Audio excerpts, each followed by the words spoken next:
When you hear golden era of hockey, you might think about the 70s, the 80s, and 90s when goal scoring was the highest, maybe even the early 2000s. But most commonly, what is referred to as the golden era of hockey is the original six era, from the 1942-43 season all the way to the 1966-67 season. Today we'll be diving into the history of the original six era of the NHL.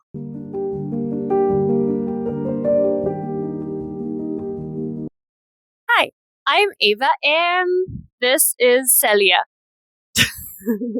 Welcome to Big the Game.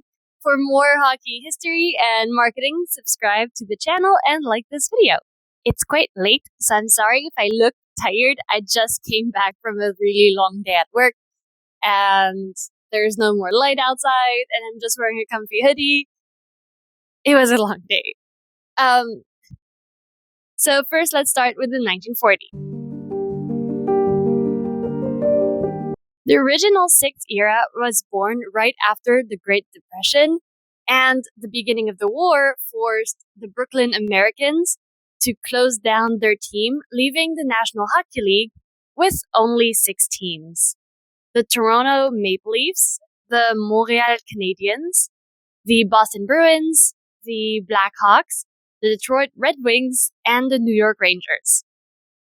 The 6-team structure of the NHL had now created a stability even within a world of uncertainty. Remember that this is 1942. This is basically a year after Pearl Harbor and about a year and a half before D-Day. Still, in the first season of the original six era, the regular season overtime is discontinued due to wartime travel restrictions and the passing of the NHL president at the time, Frank Calder. He passes away at the age of 65 from multiple heart attacks in February of 1943. His name is later given to the Calder Memorial Trophy, which rewards the Rookie of the Year in the NHL, but also to the Calder Trophy, which is the AHL champion. Another noteworthy moment of this original sixth season is the beginning of the Montreal Canadiens punch line. So although they are not yet dominant, this is when they are put together, including Elmer, I'm going to butcher these names, Elmer Lahr, Toe Blake, which we will hear again about later, and Maurice Richard. They would dominate the league for full seasons from 1944 to 1948. But that year, the Stanley Cup champions are the Red Wings. The following year, for the 1943-1944 season, the red center line was introduced, which speeds up the game by allowing longer passes. In short, this rule allowed players to pass the puck out of their defensive zone into the neutral zone without having to skate over the blue line first. This is also when the 2-line pass rule was introduced, meaning players could not pass the puck both through the defensive blue line and the red center line in a single pass. This part of the rule was removed in 2005, so as you can probably see, it has lasted for still basically 60 years. During this new rule season, the Canadiens obviously adapted really well since they became the Stanley Cup champions. The 1943 and 1944 years are still in the middle of World War II, which is leaving teams scrambling for players since rosters are heavily disrupted, with over 80 players called to serve in the war, whether it is with the Canadian Army or the US Army. This includes Dudley Garrett from the New York Rangers that served in the Royal Canadian Navy. He unfortunately passed away when his Corvette was sunk. Another player is goalie Joe Turner from the Red Wings, serving in the US Army. He was killed in Germany during the Battle of Hürtgen Forest on December 13th, 1944. And there are many, many others. As I mentioned, over 80 players were there. These are just two of the ones that served in the war and unfortunately passed away. And a side note is that the owner and founder of the Maple Leafs, Conn Smythe, also is a veteran of World War I and World War II, in which he was wounded in Normandy. In the 1945-1946 season, the world could finally breathe a sigh of relief with the war being over. The NHL could finally move forward with a more normal talent pool, but there is still no regular season OT. That year, once again, the Canadiens won the Stanley Cup with their dominant punchline. The 1946-47 season was the first that expanded from 50 to 60 regular season games. And officiating was structured with neutral site linesmen and the penalty hand signals being introduced. Well, rather than introduced, they were defined and standardized league-wide. The captain's C and alternates A on jersey identifiers were also formalized during the season. This is also the same season that Clarence Campbell became the NHL president, which started the era of stability and enforcement. This season, the cup was won by the Maple Leafs. You're basically going to hear Canadiens, Maple Leafs, and Detroit Red Wings about 1,000 times this episode. The years 1947-1948 sees the Stanley Cup become the official NHL title after an agreement with the Cup trustees and is won by Toronto again. This season also sees the very first NHL All-Stars game. The following season, so 48-49, the Cup was once again won by the Maple Leafs. And during Campbell's early tenure, he strengthened all the rules against gambling, including excluding players that would partake in gambling. And that includes Don Gallagher from the Boston Bruins and Billy Taylor from the Maple Leafs. Now let's move on to the 1950s.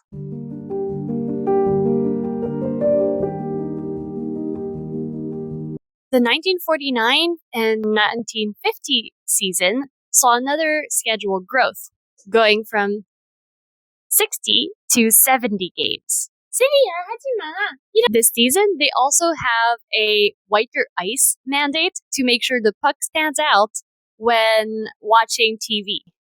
This season, the Detroit Red Wings win their second Original Six era Stanley Cup. And in the 50-51 season, Howie, I'm going to pronounce this Howie. I'm so sorry if that's not how it's pronounced. Howie survives a near fatal playoff collision. Thankfully, he does come back the following season. And the cup that year goes to the Maple Leafs.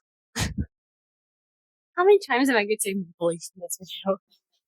In 1951-1952, the uniform rule was standardized, mostly driven by black and white TV broadcast requirements. Home teams would wear colored jerseys, while away teams would wear white jerseys. This is the same season that the Legend of the Octopus that we mentioned in a previous video was born and solidified in the finals with the victory of the Red Wings. The following season, so 52-53, was won by the Canadiens, and it will also see the very first hockey night in Canada on TV.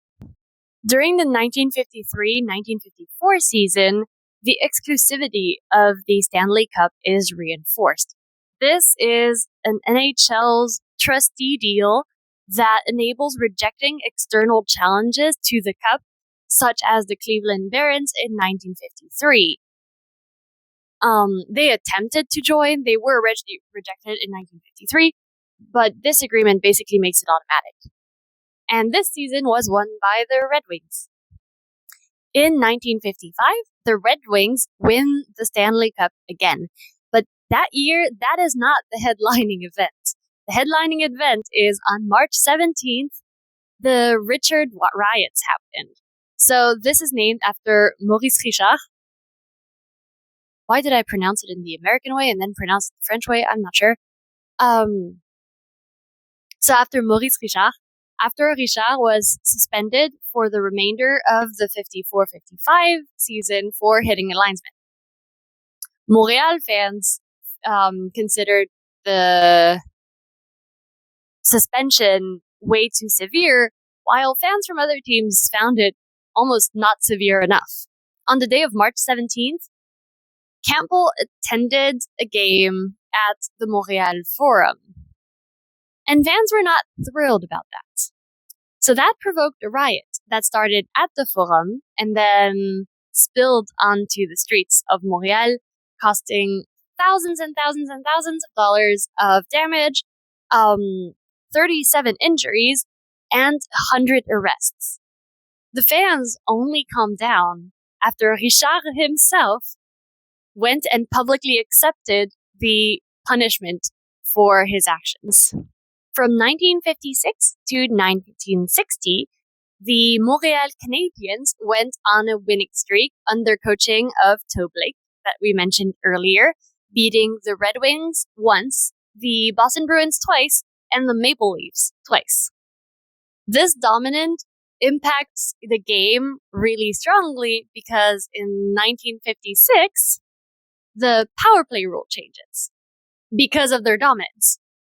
From then on, during a power play, if the team with the man advantage scores a goal, the penalized player can come out of the box, effectively ending the power play. This was to limit the stacking of goals during power play, which the Montreal Canadiens were very good at. This season is also the very first season that CBS broadcast the NHL in the US to test the waters out. And it obviously worked pretty well because we still have the NHL over in the US now. In 1958, Willie O'Ree becomes the very first Black player to actually play in the NHL. This same year is also the very first year that players try building an association to protect their rights, but it is completely crushed by the owners. End of 1959, we see the birth or beginnings of goalie masks. After Jacques Plante from the Montreal Canadiens wore a mask after an injury and then decided to just keep it. And he is at the origin for a major shift in safety standards for goalies in the NHL. Finally, let's move on to the 1960s.